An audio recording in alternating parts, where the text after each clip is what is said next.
Welcome to Echoes and Roots. I'm Sabine, and I guide you back to nature, to your inner wisdom, and our ancestral ways of living in harmony with Mother Earth and the cosmos. Welcome and welcome back to our exploration of the French sacred sites and historic monuments. And today I'm going to cover the Gothic cathedrals, and in specific I'm going to talk about the three ones I visited: Amiens, Chartres and Reims. Now, have you been to a Gothic cathedral? These are absolutely masterpieces of architecture. They are reaching to heaven, and they often seem to totally outfit the town. The town seems to be somehow plucked around it. And potentially the question is, what was first, the cathedral or the town? Now, we are being told that the Gothic cathedrals is an architecture style that emerged in 1140 in France. And here on my podcast, I invite you to question mainstream narrative. That's what I'm here for. So you open up and you come into what you intuitively perceive and feel. What I'm teaching you is based a lot on, first and foremost, me going to places and me feeling into the energy, me communicating telepathically with the land. And then I read, I read and see what is mainstream archaeology saying, what is history saying, and I see what is actually in resonance with what I felt inside. And this is how we, in many ways, can reclaim truth for ourselves, because we do know that history isn't always what we thought it is. Now, these cathedrals, what do they have in common when we just talk about the architecture? Despite the size of the building, of course, the first thing when we come up to them is the size. And today, I want you actually for a moment before we start, if you've been to one of them, and there's many throughout Europe now, I want you for a moment to think back of this. Because we are actually here now, we're going to engage with the consciousness of a building.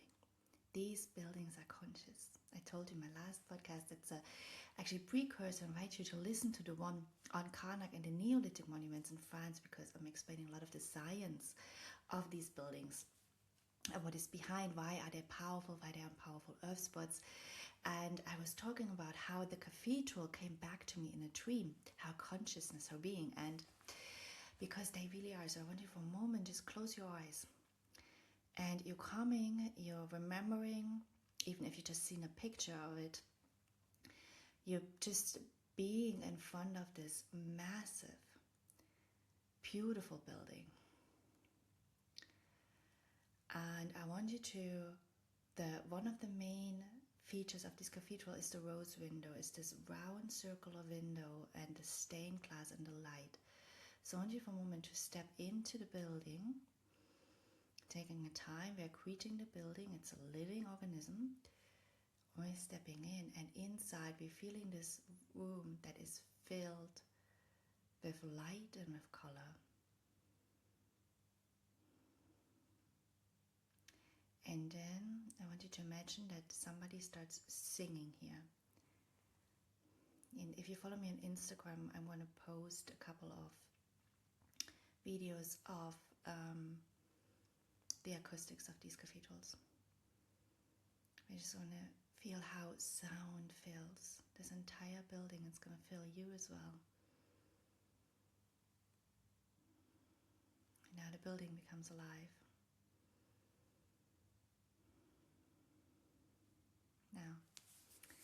Now let's talk about them. So as I said, one of the main features is the light that is new out of a sudden. We are building to reach heaven, and there's so much light coming in. It's such big windows and colors in the windows. And then one of the other feature that is not often talked about, but is the incredible acoustics. It's the sound capabilities. So the Gothic cathedrals are really known for their large stained glass window. And they can illuminate the spaces inside and the altar. So it's a taller and thinner columns that allow for the larger buildings, but then also for these incredible windows and the light to come in. And one of the main features is the rose window. So the rose windows are very special. The rose window is circular, and it's based on a symmetry of 3 and 12. And if you follow my teachings, I talk a lot about the 12 base math, the original math of the unity consciousness of God, the Katara Crit, and the differences with other geometry. And we're going to talk about other geometry also. We have to talk about it as well, unfortunately, in this podcast.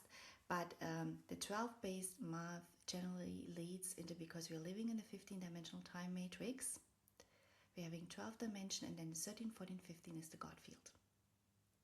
So the 12-based math, our own light body, is built on a 12-tree Katara Crit. We have Earth, she's built on a 12-tree Katara Crit. If you want to understand more about these concepts, I invite you into my course, Humanity the Reclamation. I'm explaining specifically those geometries and the concept of creation in detail there. And what this has to do with our own spiritual evolution, with our growth as a soul, with us coming into unity consciousness, into balance within ourselves of feminine, masculine energies, etc. So we have this architecture. I love this, the Katara architecture in the rose windows. And then you have the stained glass as well in the rose windows.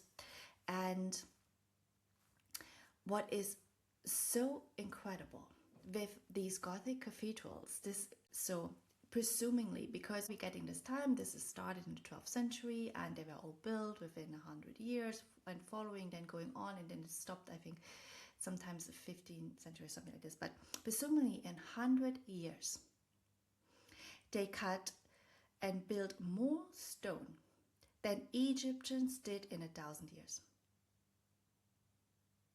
Let me tell you this again. In 100 years in France, they cut and built more stone than the Egyptians did in 1,000 years. So we know these are incredible buildings. And we know we can't replicate them. We don't even fully understand how they were built, the masonry on it, the details, the level of knowledge, mathematical knowledge, geometry, in general, architectural science. So we can't replicate that. And and we know very little actually. I mean, how much can we trust the sources from how long it took to build these buildings when they were built? Now, what is really important was one of the first things that also came to me intuitively in these buildings is around the stained glass. Now, what we see today is not generally the original stained glass. Most of the original stained glass windows did not survive the French Revolution. And my following podcast is going to talk about the French Revolution and Versailles and interesting historic narratives that we've been told about what the French Revolution was. And so a lot of these incredible cathedrals was destroyed in the French Revolution, specifically the stained glass. And if it wasn't destroyed in the French Revolution, the stained glass, it was destroyed in the First and Second World War. So what we see today, actually, these themes, because today we see a lot of biblical themes in the stained glass. Church themes, religious themes. It was not there originally. And there were large restoration projects going on, specifically in the 19th century. So a lot of the stained glass was replaced in the 19th century, or then if it was destroyed the First, Second World War after that. So what I found really interesting when you research into these restoration projects of the 19th century, there one name comes up a lot, Viollet-le-Duc. Apparently, that person, he's done a lot of different restoration projects on a lot of very important buildings. So he's done restorations on Notre Dame de Paris, Amiens, Reims Cathedrals. I think he's done restorations also on Chartres, I'm not sure. He's also done restoration on Mont Saint-Michel. And I've told you in my last podcast, there has been a lot of manipulation going on. This is a very sacred earth spot, Mont Saint-Michel. But the cathedral that stands up there now, it's capping the energy. It's suppressing the energy. And part of it is the spire that's up there. And another topic here is the type of stained glass and the kind of restorations they did in the 19th century. And also, very interesting, Carcassonne, a castle. So maybe what we know about castles is not true at all, because castles were altered a lot as well. Maybe castles were used for various different functions that had nothing to do with war and living. Now, and interestingly, what have they altered supposedly in these restoration projects? The windows, the stained glass windows, the interior, the figures we see today, the spire, the roof. Oh my God, we're going to talk about the roof when we talk about Reims. The choir, power spot, and interestingly, gargoyles. So these gargoyles, it's like supposedly where water that is coming onto the roof is like flowing off on the sides and not supposed to destroy the building. Now, Louis XIV apparently had removed a lot of the more monster figures of these gargoyles, and then they were put back in by Viollet-le-Duc. And I tell you, we're going to talk about Louis XIV and what we being told about who he is, the Sun King, or who he supposedly was, and what is truth or not. Now, so, and the stained glass windows, in my opinion, the stained glass windows originally did have nothing to do with religion and biblical themes. They were very, very totally different what was on these stained glass windows, and it was very, very important what was on the stained glass windows, because that goes back. So think back of what I've been telling you in my previous podcasts. What is happening here at the church, at the cathedral, built on a sacred power spot of earth, on multiple actually, on these underground vortexes created by fault lines and by water veins crossing. Again, go into my course Humanity the Reclamation, where I explain things like that in detail, and what this creates when we have these vortexes coming up.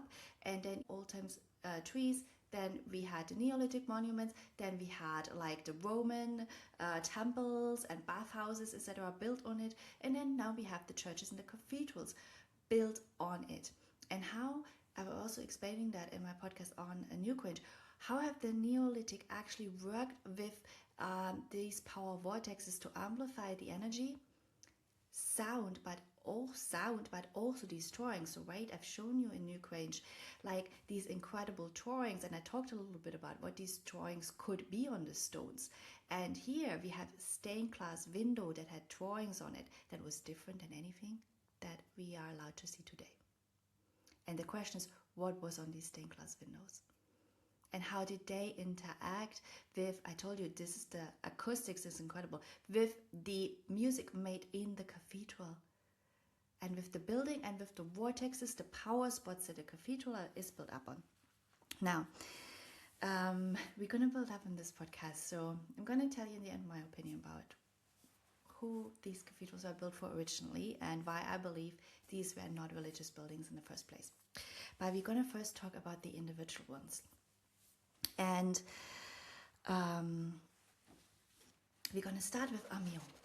So out of the three, so there we have the three biggest ones, the big three considered of all these different Gothic cathedrals in France is Amiens, Reims and Chartres. Chartres is very well known, specifically also in New Age and spiritual circles. And Amiens, interestingly, is not known at all. But Amiens was the one that actually was drawing me in first. And I have to say, I loved Amiens. I also love the town Amiens. So Amiens was actually very famous in medieval times. For what? It was a famous pilgrimage site. It was like on a pilgrimage path going into Santiago de Compostela. Let's remember, ancient times, the church making a lot of money, and this theme is going to come back, with pilgrims, because they were giving them tons of money. Now, there is bad and good in these pilgrimages. Unfortunately, there is a very greedy church who makes a lot of money with it.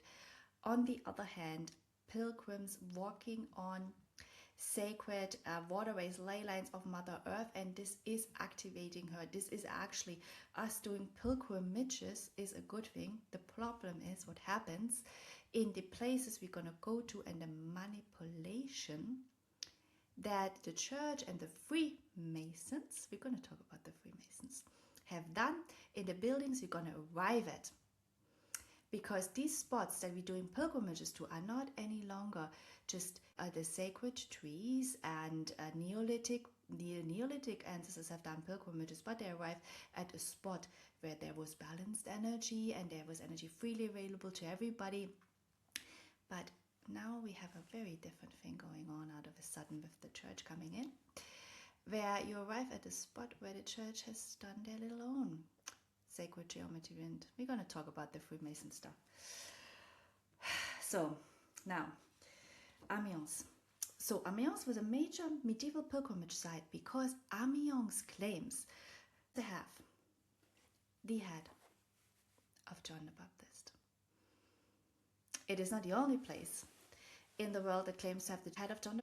The relicts are still in the cathedral now. I love this so much. When I'm coming, I'm like, I want to feel what this is. And of course, I'm with my kids. I'm like, I want to know what the kids have to say about this thing. So what do I feel? Now, and what did my kids say? It was so fun. Now, the relics of John the Baptist that are there now, I don't think they are real. The thing that you see now. But this church is incredibly connected to John the Baptist energy. So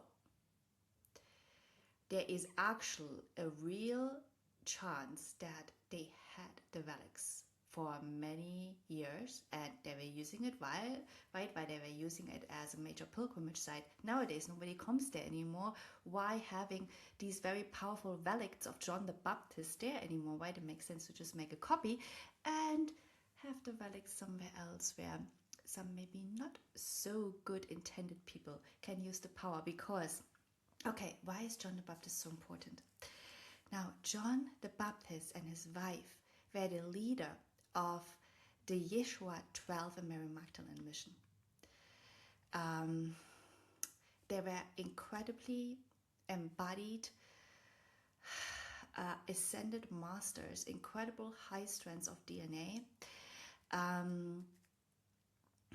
Now I might do later this year a deep dive. I did a deep dive into the King Arthur timeline and how we can heal with these themes. If you're interested, I'm linking in the show notes. I might do a deep dive into the Yeshua timeline as well, especially the Yeshua timeline around actually Yeshua 12 and Mary Magdalene and John the Baptist, that group, because there is a difference to the other Jesus. And I will talk about the two different Jesuses in my work because this is something that literally came to me before I ever read about this. This is something that Lan told me. And yeah, it's something that it's important if you follow the Melchizedek Cloister teachings. The John the Baptist, the Yeshua 12 mission, that group is important because this is the teachings that we follow. So, yeah. So John the Baptist was an absolutely incredibly, and his wife, so actually his wife even, yeah, the remains of his wife, nobody talks about it. I don't even want to know who has them because, yeah. But his bones, is certainly holding such a high level of consciousness, because his DNA template was higher than that even of Yeshua 12 and Mary Magdalene.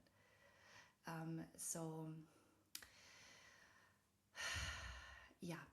And why am I saying that I believe this church is actually really connected to John the Baptist? Because I was staying 2 nights in Amiens, and I received a massive, I don't know, call it download, whatever, around knowledge around this timeline and related to John the Baptist. And in no other place have I received that kind of information. And I also, the energy of John the Baptist and the whole Yeshua 12 mission is incredible. These are very incredible people. And yeah, so I do believe they had the relics once. And now it's just somewhere locked up. But the church, Amiens, is so incredible. Amiens was the one where I really went into, and I was like, this was not a church. This was not a place of religion. It's like Amiens is really incredible. And the energy of Amiens is just, from all the 3 of them, Amiens has the most balanced, the most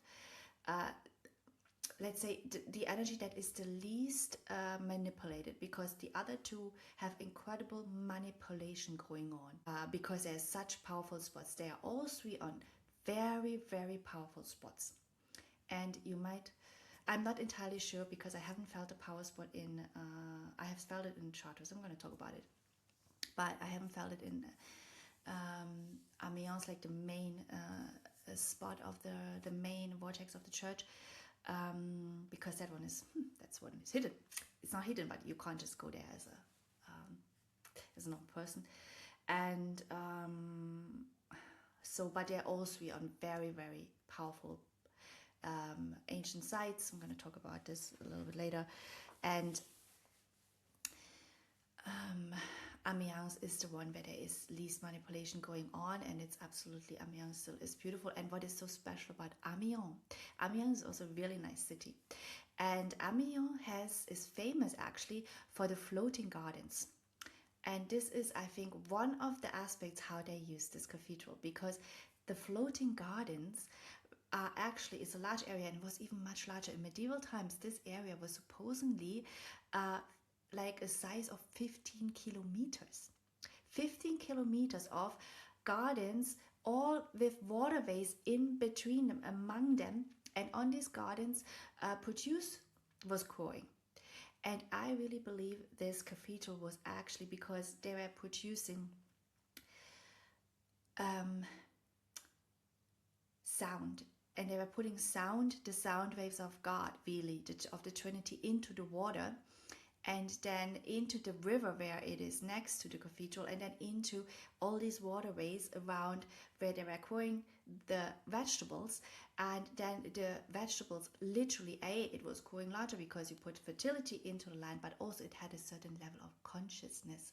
It's about the consciousness. If you're putting unity consciousness, the consciousness from the God field into the land, everything is going to come more into balance. It's going to create a balance, a harmony within us. We are just much more connected to the web of life, to the unity field. It's going to, create a balance with like the animals, of everything. And now I invite you, so we did a tour of the floating gardens.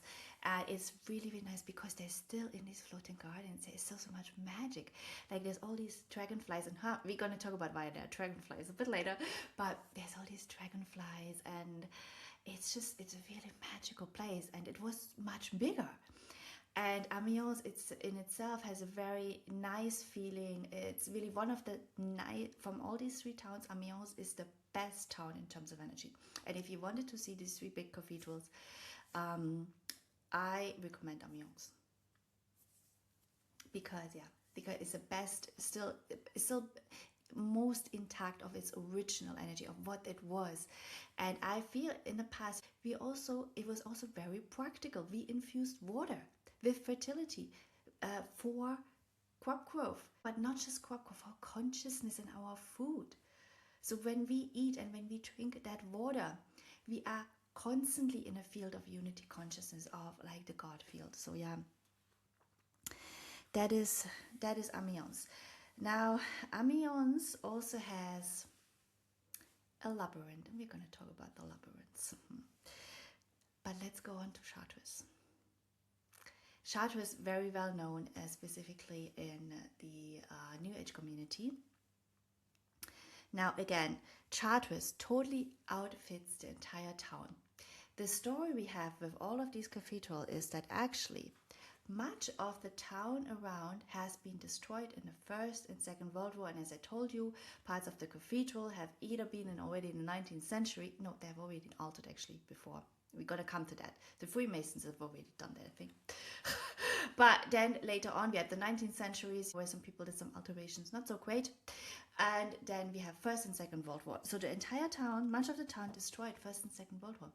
So we actually do not know how this really looked in the past.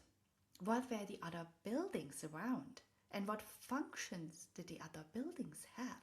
Because these places are about powerful water vortexes, water spots. So, yeah. Now, this is also a major, Chartres Cathedral was again a major pilgrimage site.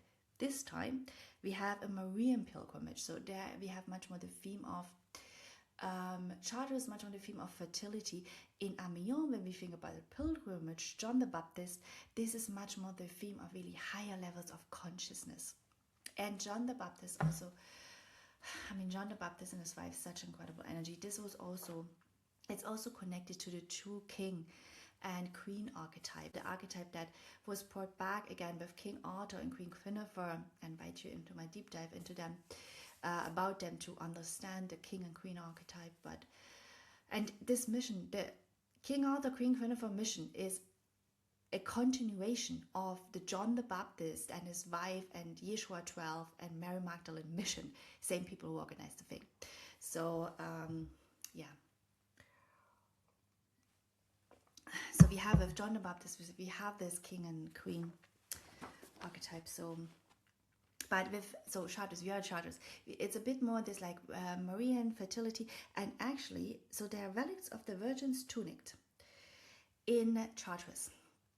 Now I actually missed it, and like usually I don't read about these places before, so just go and just feel, and then sometimes I'm guided in the place to read about something, and then I figure out more, and then or later. So I missed that thing, but I always feel, I know I'm guided by God, and so I'm like, if I missed it, most likely it's fake too. It's just my that stuff, but whatever. Now, wow, okay, now we have to talk about the powerful spots in Chartres Cathedral. So a little bit from New Age teachings, that the powerful, or well, they tell you the powerful spot of Chartres Cathedral is, and when we talk about the powerful earth spots, we're talking about either fault lines coming here, or we are having water vortex, right? Underground water veins coming together. They tell you it's in the center of the labyrinth. They tell you it's where the Black Madonna is. Now, I tell you, it's not there. And that's not to say both of these spots have like crossings. They have a vortex there. They have underground water veins, and yeah, the Black Madonna spot, you have one in the crypt below and one above. The Black Madonna is, I'm going to do a little bit more coverage on the Black Madonna. I need to figure out a bit more about it, but I don't resonate with the statues of the Black Madonna. I resonate with the energy of the earth spot. With there is always incredible female fertility energy. The same in where is another big Black Madonna? Something with M in Spain.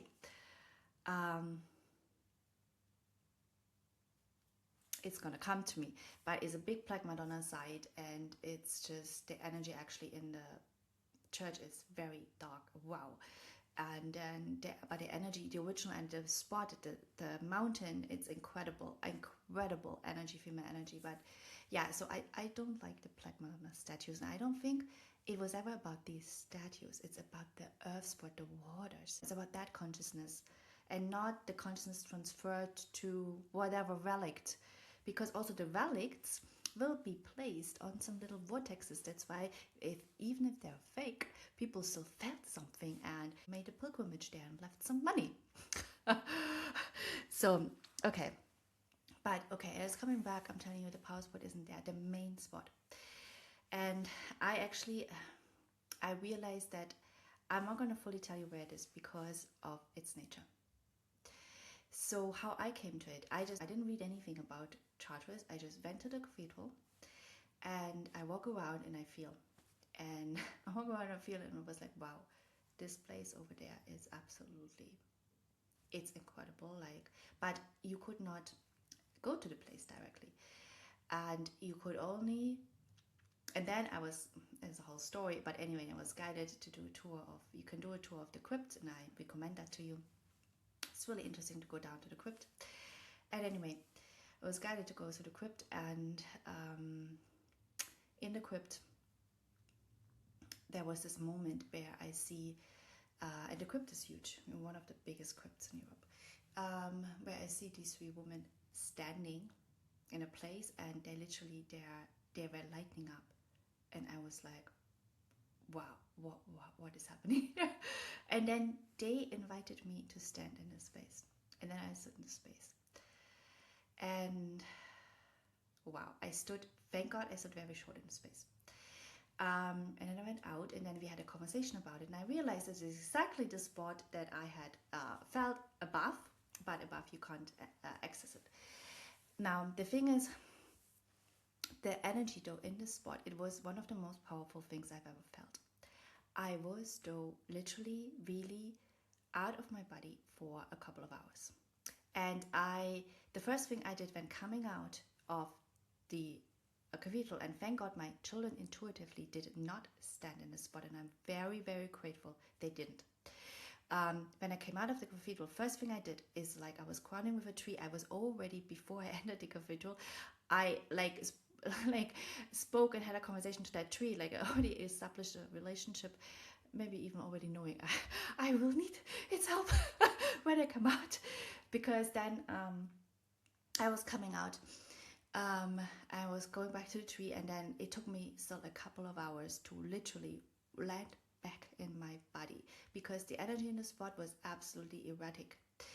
Now, I had a conversation about this spot with somebody else later who really knows the different vortexes in the cathedral, and we are talking about why they also, just like everybody else, don't talk about this spot, and they only talk about the spot in the, specifically everybody talks about the spot in the labyrinth. And he was explaining to me, it's because the spot is so sacred and dangerous, because you can have these out-of-body experiences there. It is extremely powerful, and nobody can help you to get you back. And I have to agree with that. That's why I'm also not telling you exactly where it is, because I feel if the people who are intuitively guided to that place, they will be able to handle it. And who isn't guided there, it's for a good reason. Because that is the thing with these powerful earth spots. And there it is also, why it's so powerful, it's a combination there. It's the water veins, fault lines, it's geometry. Why is it so powerful? Because, or like, why it's so erratic as well? Because I explained this also in my other podcast, like it can be so erratic also because we don't properly bring in more balance. We don't properly take care of these places anymore, and then the places become so powerful. And in the past, some of these extremely powerful places, they were really only used in certain settings, right? It wasn't just like without any preparation, without any spiritual hygiene and energetic hygiene, you can go there. And I'm speaking a lot about this in my work, like that we really need to develop spiritual, like an awareness when we feel and when we go to these places, and spiritual hygiene, energetic hygiene, because not all of these spots are safe. That's why I, for instance, also don't go anymore on top of pyramids, because for my energy, that's not safe. And then generally, I think it can be for people who are very sensitive. It can be problematic, and if you don't know how to literally bring yourself back. Now I have through my trial and error experience, because it's typical for me. I'm just always like, I'm literally like just coming to a place and just something happens. But through these trial and error experiences, I've learned how to bring myself back, because I've had multiple of these experiences, not as powerful at their spots, but equally powerful. I had one in Egypt where I was like going somewhere. I was like, whoa. And I felt, I was like, I'm going. Like my soul is going. I don't know where I'm going. And I just stepped back and was like, okay, I can no longer be in this spot, because that's not, I'm gone. Yeah, I had a couple of others in other places. So, but it's, and now I have my friends, the trees, who are helping me to literally, are you coming back to yourself? Yeah, but yeah. What am I going to say? We're feeling and being curious and rediscovering this. We don't have so much spiritual cultivation anymore, and cultivation around energy. We're literally coming a little bit to all of this, right? Like a little kindergartner. I was like, oh, I'm discovering places, and let me be here, and let me feel it, and yeah, and then we live and learn. And so yeah, that is it is incredible, but erratic, very erratic energy, not balanced, and therefore can be dangerous. And it's interesting because this spot there's coincided with the really like the oldest part of the building, and obviously this was the spot that was always originally like built around and used. And it's also the question, is it so erratic now because there's other manipulation going on in the cathedral overall? It's not anymore how it's balanced when it was first built. And the spot is still used by some people. Now let's talk about the labyrinth, because everybody is guided to the labyrinth. And so the labyrinths, these labyrinths, they are, in my opinion, Freemason. Were added later to these cathedrals, primarily also as a money-making scheme for pilgrims, and they are using powerful vortexes as well. But when you walk them, instead of coming to enlightenment, you are actually walking into a separation from the God consciousness and into a field of duality. Why am I saying this? Because these labyrinths are built up on metatronic science. And it's not the same science that the rest of the cathedral originally was built in. So the rose windows, I told you, are built on 12-base math, Cathara-crit. The labyrinths are built on an 11-base math. And in the rose windows, you have the 12 petals, and then you have the middle, which is exactly the 15-dimensional time matrix. You have 12 dimension, and then you're coming into the unity field. It is 3 because the unity field is a trinity. Everything is a trinity, but it is still one field. You're coming into the unity field. In the labyrinth, you're walking not 12, you're walking an 11 circular labyrinth, and then you're coming into the middle, which isn't the God unity field. So these labyrinths, actually, what we know from history, they were built by the church. by, as I said, the Freemasons actually. Mainly in France, for those cathedrals to become the Jerusalems for pilgrims, because at that time the pilgrimage to Jerusalem wasn't available. So the labyrinth became the final stage of pilgrimage. And this is a master money-making scheme where you have people that no longer can go to Jerusalem out of a sudden being drawn to these big cathedrals and to these labyrinths, and then they're being coded into a metatronic coding, into separation consciousness. And again, I invite you, if you want to understand the difference between the 12 base map, the Katara grid, and the metatronic coding and what comes with it, the golden mean, the Fibonacci, the basic Pisces, I invite you to my course Humanity Reclamation. And I also have some materials on this on my Instagram. And I'm speaking about this not because I've read this somewhere, it's because literally I had lived experiences where I saw how certain groups are working with metatronic geometry, and I saw what their motivations are and what this does with someone. And I also saw when people spiritually evolve, that they naturally move into the Katara grid. This is something that is happening within your body, that people move into this configuration away from the separation consciousness into the unity consciousness.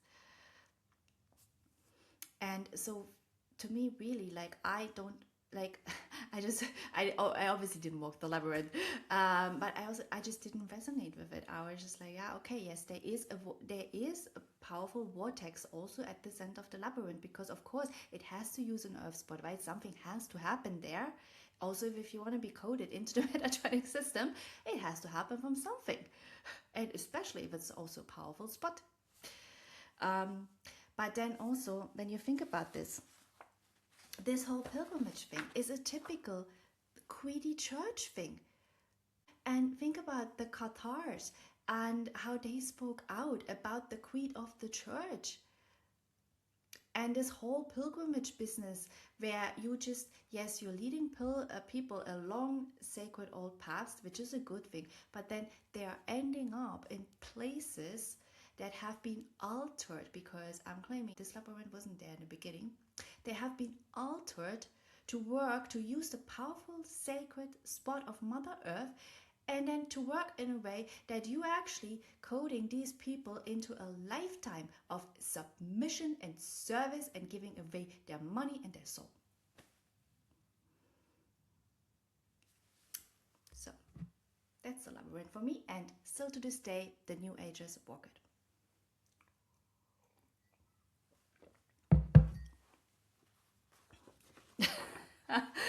Yep. Now, what was also so interesting with Chartres, so there's a lot going on in Chartres. I told you it's a powerful original spot there. There is really, the underlying energy is incredible. But a lot of manipulation going on there in Chartres. We have those labyrinths that were also installed in the other cathedrals. Also think about it. Think about from a rational point. The labyrinth is in the middle of the aisle where any peasant can go to. Would anybody who wants to control power or whatever give actually access to something? Think back of the times, creedy church, like class system, peasants down there, and out of a sudden they're allowing the peasants to reach enlightenment and God. Like, does this make sense? It would be nice, but it's just not what the Catholic Church has showed us from their behavior. I mean, it would be not, like, honestly, it would be nice if that was the true story.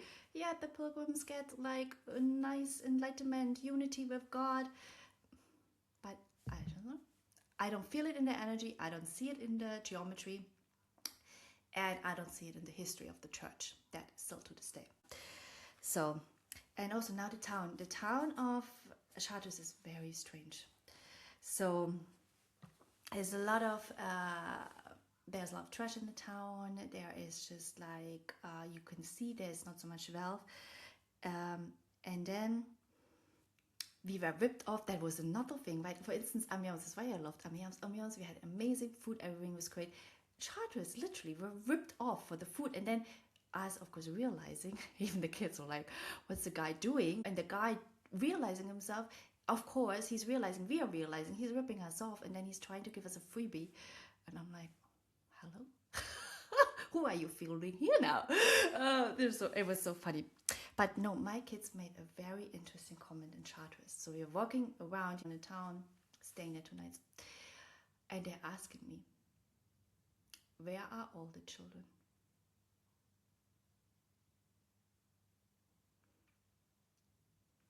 Because indeed, we did not see children like just playing out there in Chartres, and it was so different to Amiens because, okay, you can explain, oh yeah, but it's French hot summer, everybody is going to the seaside, all the Parisians or people close by, but no, Chartres isn't such a town where people are so wealthy that they can send their kids all summer long to the seaside. And when we were in Amiens, like, we saw tons of children, very similar town size-wise, right? And we saw tons of kids everywhere. We saw all these French summer camps, and the kids, honestly, the kids were happy. They were in all the parks, they were playing, like also the young adults there. Everybody actually looked good and looked happy. People just, yeah, it was a good energy, and totally different in Chartres, totally different. I'm not going to say more to this, but there's things happening there in the crypt in Chartres. That's not good. And it's happening at the back of a very powerful spot of the Divine Mother. And it should be happening in the first place. Now, let's talk about Reims. Okay, Reims actually really interesting, right? We're talking again, places, powerful spots, water spots. Reims. The first church there, Reims Cathedral, was built actually on the site of a Roman thermal bath. Roman thermal bath. So we know here the water, this is hot springs. And really interestingly, just recently, last couple of years, a huge Roman spa complex was discovered. This is not at the cathedral itself, but this was in the towns of Reims.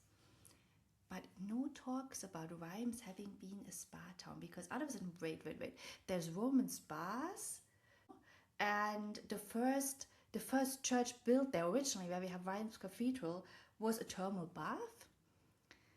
But no talk about this being a spa town. Why? Because the town we see today is not the town it was. Because Reims. So Reims is famous. Reims Cathedral is famous because 32 kings have been crowned there. But in 1914, the German army targeted Reims Cathedral and the town itself, and they fired 300 shells at Reims Cathedral. Why? Is it a war building? Why are we out of a sudden destroying cathedrals? And it's not out of a sudden. When you look into a little bit of war history, you find, wow, they targeted an immense amount of what people now, for instance, call Tartarian architecture, of the old architecture, and specifically of the Gothic cathedrals. Just that these cathedrals are so strong that most of them didn't fully burn down. Now, what happens there? Most of the medieval stained glass got destroyed. Telling you, we're not seeing what there was. The timber roof burned down. And now, oh my God, you can't make this up. Who is funding the new roof and the restoration of the Angel Bell Tower? Telling you, music, right? Music chambers, these are. Bell Tower. Who is funding it? Any guesses? John D. Rockefeller. And I hope you made your research and you do know who the Rockefeller family is and what side they are on. Whew. we know, so all the stained glass got destroyed. Now in the cathedral, actually, Reims had the worst energy of all the 3 cathedrals. Oh my God, my kids like totally crazy how they behave there. And it is because the energy is so out of balance there. Amiens, most imbalanced. Chartres, manipulation plus powerful spot, ancient site. Reims, whoa, absolute suppression of the original feminine energy there. And now, who's designing the new glass windows? And of course, people go there to see it. Marc Chagall. And I saw these windows, and in my opinion, it's terrible. I don't understand this modern art, because this has, to me, when you truly start to connect to beauty and to like creation out of God field, this stuff looks terrible. It just looks terrible. It just suppresses the energy. It just does the opposite of what this place once did. And I'm like, yeah. And now, not just the cathedral was targeted. 98% of the city was destroyed in World War I. 98% of Reims was destroyed in World War I. We don't know what Reims was. The city, we had 32 kings. The cathedral, this is an absolutely incredible power spot, because this is what they used to, this is the site they used to go to crown their cathedrals. It isn't just like some pilgrimage site where a couple of people, okay, they made some money during medieval times later on. No, this is where they're crowning their kings. 32 of them. And 98% of the town destroyed. We don't know what this looked. This must have, I mean, when we just think about it, what the old world was and what we are told, well, we are told very different things than what it was. But when we think about it, what it once was, the majestic buildings that they maybe have stood, maybe the spa buildings that were there, maybe how they worked with water everywhere. Now you cannot access any of the water in all 3 towns. You do not get access to the spring water.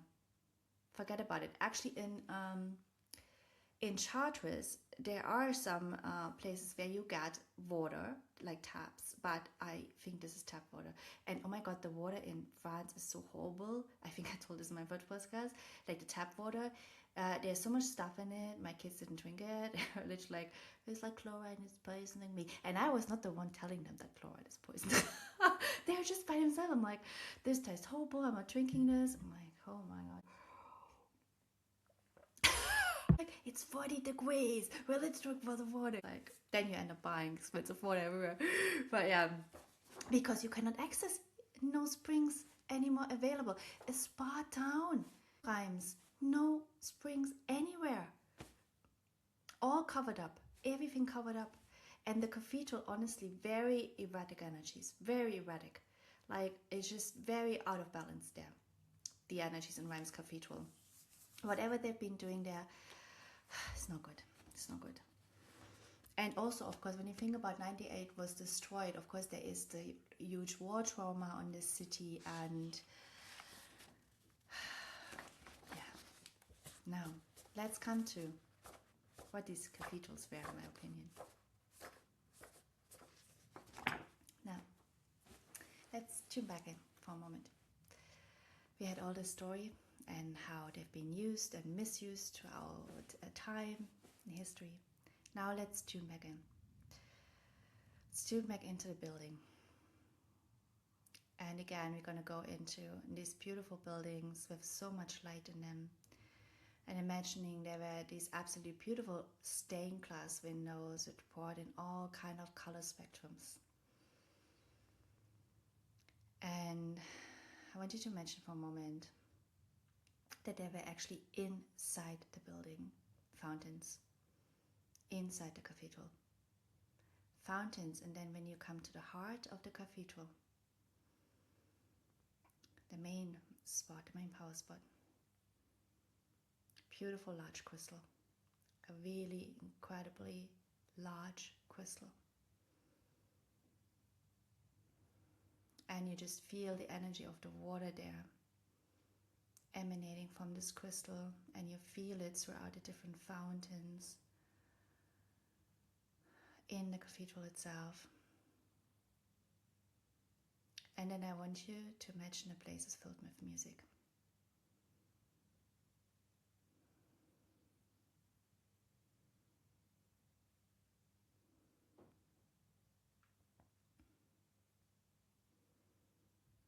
And now, I invite you to the idea that these were houses of the Divine Mother. A very specific one.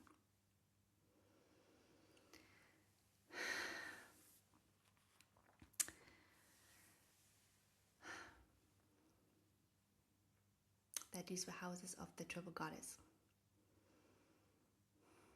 built on ancient spots of her ancient dragon ley lines.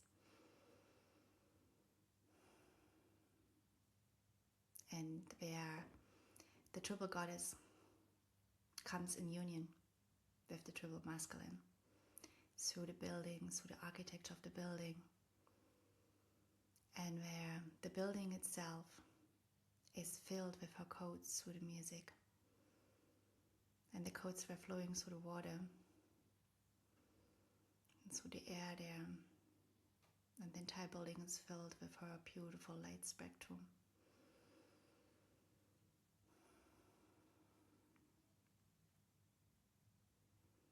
And that when you are in this building, you can feel within yourself your own inner triple goddess and inner masculine, triple masculine coming together in union.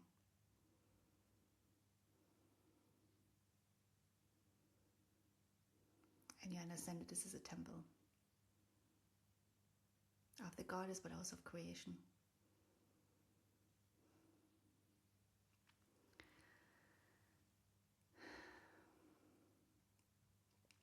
And specifically there we have a very specific feminine consciousness present, and that's the consciousness of Tiamat. Tiamat used to be a planet, but is also a consciousness of the trinity of the feminine. And Tiamat had a story, just as the story of these buildings. That Tiamat, she exploded, and parts of her were enslaved. And she was used. She was used for others people's greed, for their agendas. Her codes of creation were used.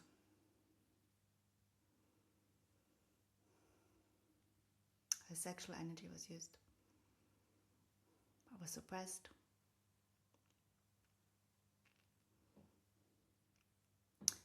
And that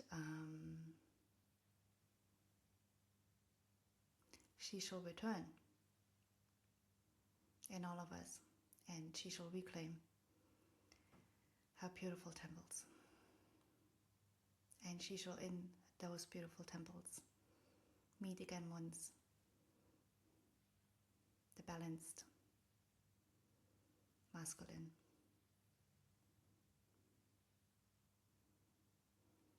the one that protects, one that creates,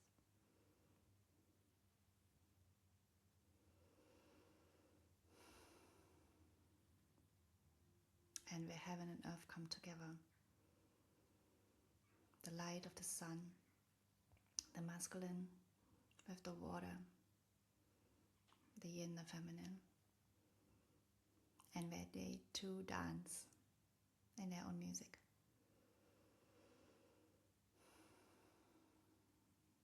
And where they infuse the land with their sacred union and with their love.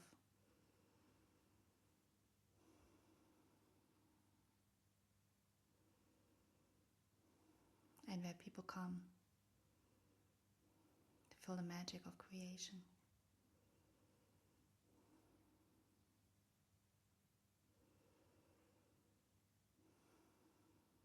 And the unity within themselves.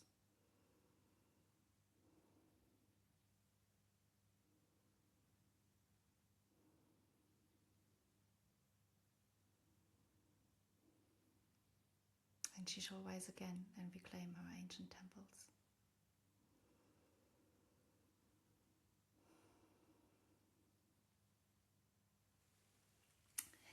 it is.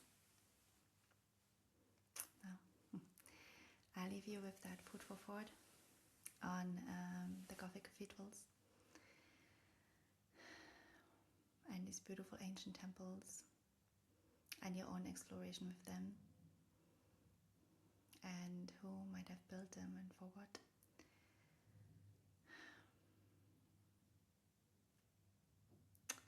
And the question how we can safely reclaim that sacredness of these earth spots without agenda, without creed, and without search for power. Just let earth have her power. Thanks so much. And I hope I see you in the next one, where we explore Versailles, Marie Antoinette, Louis XIV, and Paris, and what this city maybe have been once before history was rewritten. Follow me on Instagram